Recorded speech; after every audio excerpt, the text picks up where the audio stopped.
गजले मेरी मोहब्बत की बरखा, यीशु तेरी मोहब्बत की बरखा। स्वर भी मेरी गान तुम्हारा, यीशु तेरे गीते गाने। गजले मेरी मोहब्बत की बरखा, यीशु तेरी। परमेश्वर के नाम की महिमा हो। प्रभात मनन की आराधना मनन में आप सभी का हार्दिक स्वागत है। आइए आज सुबह की शुरुआत करते हैं हमारे उद्धारकर्ता प्यारे प्रभु यीशु मसीह के नाम से। प्यारो, हमने पिछले कुछ सप्ताह से मिलाप वाले तंबू के विषय में मनन करते हुए आ रहे हैं और सर्वप्रथम हमने इसके उद्देश्य के विषय में मनन किया था, फिर इसके बनावट के विषय में, इसका आंगन वाला हिस्सा और उसमें इस्तेमाल होने वाली वस्तुएं और उसका मुख्य द्वार। फिर मुख्य द्वार से प्रवेश कर हमने सामने रखी पीतल की वेदी, पानी का हौदा पर मनन किया। और पिछले कुछ दिनों से हमने महायाजक के विषय में, जो इस मिलाप वाले तंबू की सेवा के लिए अलग किया गया था, उस पर ध्यान कर रहे थे। मुझे उम्मीद है कि आप इन संदेशों को निरंतर सुनते हैं और आप भी इस अद्भुत खोज में हमारे साथ साथ चल रहे हैं। अब तक के मनन से एक बात जो बार बार उभर कर आती है, वो है पिता का अपने पुत्र के प्रति प्रेम। संपूर्ण मिलाप वाले तंबू का मुख्य विषय ही था उसका पुत्र प्रभु यीशु मसीह, जिसके बिना कोई पिता के सम्मुख नहीं आ सकता। हम अपने मनन में मिलाप वाले तंबू के मुख्य द्वार से प्रवेश कर आंगन तक पहुंचे हैं और मिलाप वाले तंबू के भीतर जाने के लिए तैयार हैं। पर इससे पहले कि हम भीतर जाकर भीतर रखी वस्तुओं पर मनन करें, हमें परमेश्वर के कुछ और भी मांगों की ओर ध्यान देना जरूरी है, जिसके बिना एक आराधक की आराधना अधूरी थी और जिसके बिना वो परमेश्वर से कदापि मेल मिलाप नहीं कर सकता था। परमेश्वर की यह मांग थी कि उसके सम्मुख आने वाला हर इंसान खाली हाथ ना आए, परंतु अपनी क्षमता अनुसार कुछ न कुछ बलिदान चढ़ाए। पुराने नियम की व्यवस्था के अनुसार ये बलिदान जो परमेश्वर के संग टूटे हुए रिश्ते को जोड़ता था। आपको याद होगा, पहला बलिदान परमेश्वर ने स्वयं दिया था। पाप में गिरे आदम और हवा के नंगेपन को ढांपने के लिए उसने एक मेमना को बलिदान किया और उसके चमड़े से वस्त्र बनाकर आदम और हवा को पहनाया ताकि वे परमेश्वर के सम्मुख खड़े हो सके। अर्थात उस दिन परमेश्वर के मेमने का वह बलिदान जिसके कारण वे परमेश्वर के सम्मुख खड़े हो सके। ये तो मात्र एक नमूना था, पर इसके द्वारा परमेश्वर ने मानव जाति को यह संदेश दिया कि एक दिन परमेश्वर संपूर्ण मानव जाति को बचाने हेतु एक मेमना का बलिदान करेगा, ताकि संपूर्ण मानव जाति पाप के दासत्व से छूटकर अनंत जीवन को प्राप्त करे और परमेश्वर से मेल मिलाप करे। पर परमेश्वर का वह मेमना पहले के समान पशु नहीं, पर स्वयं उसका पुत्र प्रभु यीशु मसीह होगा। तो आइए आज से हम इन बलिदानों के विषय में ध्यान करेंगे और जानने की कोशिश करेंगे कि परमेश्वर हमें इसके द्वारा क्या क्या सिखाना चाहता है। यार, मिलाप वाले तंबू में विशेष तौर पर 5 तरह के बलिदानों एवं भेंटों के विषय में बताया गया है, जिनका उल्लेख हम लेव व्यवस्था की पुस्तक में पढ़ते हैं। वे थे होम बलि की भेंट, अन्न बलि की भेंट, मेल बलि की भेंट, पाप बलि की भेंट और दोष बलि की भेंट। ये 5 बलिदान। इनमें से प्रत्येक बलिदान में कुछ निश्चय तत्व होते थे। वे या तो पशु या खेत के फल सम्मिलित होते थे और हर बलिदान का एक विशेष उद्देश्य और उसे चढ़ाने की एक विशेष विधि होती थी। बलिदान को चढ़ा दिए जाने के बाद इसे 2 या 3 भागों में विभाजित किया जाता था। परमेश्वर का भाग जिसे वेदी पर जलाया जाता,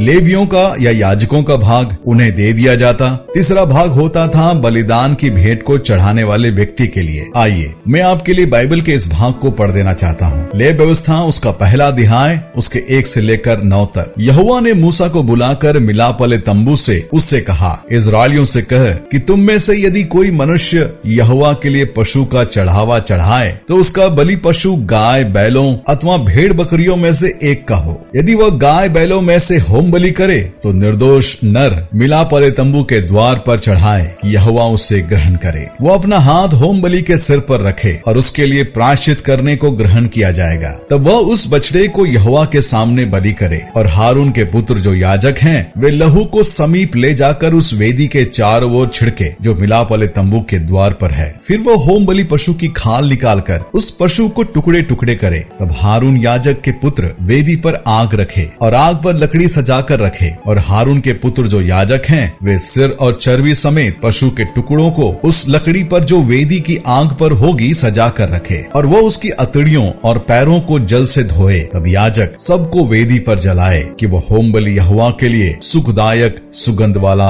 हवन ठहरे। परमेश्वर इस पढ़े गए भाग पर अपनी आशीष को उंडेले। फिर आपने ध्यान दिया होगा कि जब हम मिलाप वाले तंबू के संपूर्ण ढांचे पर ध्यान करते हैं तो पाते हैं कि संपूर्ण ढांचा मसीह के चित्र को प्रकट करता है, और जब हम उसकी सेवा करने वाले महायाजक पर ध्यान करते हैं तो पाते हैं मसीह तो हमारा असली महायाजक है। अब जब हम उसके बलिदानों और भेंटों पर ध्यान करने वाले हैं तो पाएंगे कि प्रत्येक भेंट जो मसीह को प्रकट करता है, और विशेष तौर पर मेमना जो परमेश्वर का मेमना प्रभु यीशु मसीह को प्रकट कर रहा था। प्यारो, जब मैं इन बलिदानों के विषय में मनन कर रहा था तो एक बात जो मेरे हृदय को छू गई कि हर एक बलिदान जो परमेश्वर की मांग अपने लोगों से थी कि वे परमेश्वर के सम्मुख खाली हाथ ना आए परंतु अपनी क्षमता के अनुसार कुछ न कुछ भेंट चढ़ाए, पर उनमें से हर एक बलिदानों को उनसे मांगने से पहले परमेश्वर ने उन्हें उपलब्ध करवा दिया था, चाहे वो भेड़ बकरियां और दूसरे पशु पक्षियां हो या अलग अलग तरह के फसल हो, सब कुछ उसी के द्वारा दिया गया था। अर्थात ऐसा कोई बलिदान नहीं था जिसे वे अपने हाथों से फैक्ट्री में बनाकर परमेश्वर को चढ़ाए, परंतु परमेश्वर ने उन्हें ऑलरेडी दे दिया था। अब उनको उसमें का छोटा सा भाग परमेश्वर को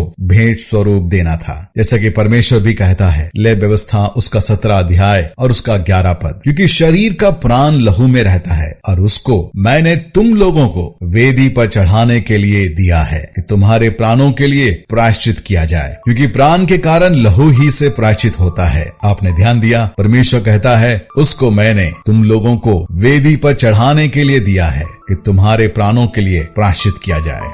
हमारे बचाव के लिए परमेश्वर का प्रावधान, God's provision for our salvation। आपको याद होगा यही लाइन अब्राहम ने अपने बेटे इसहाक को बोला था जब उसने अपने पिता से पूछा। उत्पत्ति 22 अध्याय 7 और 8। इसहाक ने अपने पिता अब्राहम से कहा, हे मेरे पिता। उसने कहा, हे मेरे पुत्र क्या बात है? उसने कहा, देख आग और लकड़ी तो है पर होम बलि के लिए भेड़ कहाँ है? अब्राहम ने कहा, हे मेरे पुत्र, परमेश्वर होम बलि के लिए भेड़ का उपाय आप ही करेगा। और वे दोनों संग संग आगे चलते गए। यारो, हमें आगे की कहानी पता है कि अब्राहम के बताए अनुसार बिल्कुल वैसा ही हुआ। होम बलि के बलिदान के लिए भेड़ परमेश्वर ने उन्हें उपलब्ध करवाया था। फिर बलिदान से जुड़ी एक और बात अपने मन में बसा कर रखे कि जब भी आप किसी निर्दोष पशुओं और पक्षियों का बलिदान अथवा लहू बहाए जाने के विषय में पढ़े तो ये ना समझे कि परमेश्वर को निर्दोष पशुओं का बलिदान पसंद था अथवा वह उनका खून का प्यासा था, like a blood thirsty God. ना, कदापि नहीं। परंतु प्रत्येक बलिदान ये तो परमेश्वर का अनुग्रह था कि उसके लोग जो बार बार पाप करके परमेश्वर के दंड के भागी थे, इन बलिदानों के द्वारा परमेश्वर उनके दंड को उनके द्वारा चढ़ाए गए बलिदानों पर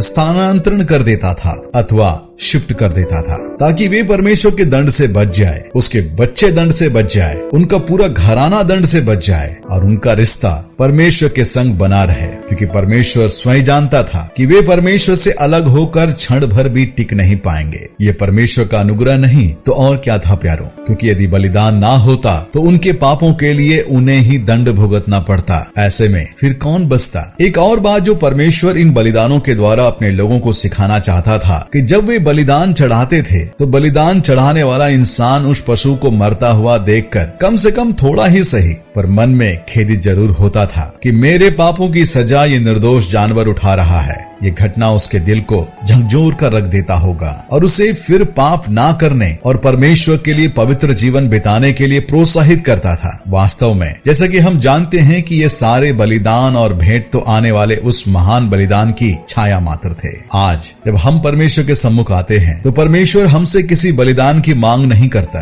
क्योंकि उसके पुत्र का कलवरी क्रूस का बलिदान एक ही बार में सारे पापों को हमेशा हमेशा के लिए मिटा डाला है और उस पर विश्वास करने के द्वारा हम परमेश्वर के दंड से हमेशा हमेशा के लिए बच गए हैं। जैसा कि वचन भी कहता है, पहला पतरस 1 अध्याय 18 और 19, क्योंकि तुम जानते हो कि तुम्हारा निकम्मा चाल चलन जो बाप दादों से चला आता है उससे तुम्हारा छुटकारा चांदी सोने अर्थात नाशवान वस्तुओं के द्वारा नहीं हुआ, पर निर्दोष और निष्कलंक मेमने अर्थात मसीह के बहुमूल्य लहू के द्वारा हुआ है। आज हम नए नियम के विश्वासी जब परमेश्वर की आराधना के लिए उसके सम्मुख आए तो उनसे परमेश्वर केवल एक ही बलिदान चाहता है कि वे उसके पुत्र प्रभु यीशु मसीह के द्वारा परमेश्वर पिता को स्तुति रूपी बलिदान चढ़ाए, उसकी आराधना करे। आइए इन्हीं विचारों पर मनन करते हुए उस महान परमेश्वर की हम आराधना करें, उसके पुत्र प्रभु यीशु मसीह के नाम की जय जयकार करें। हम इस विषय को आगे भी जारी रखेंगे। परमेश्वर के नाम की महिमा हो। आप सबको मेरा जय मसीह की। इतने मुझसे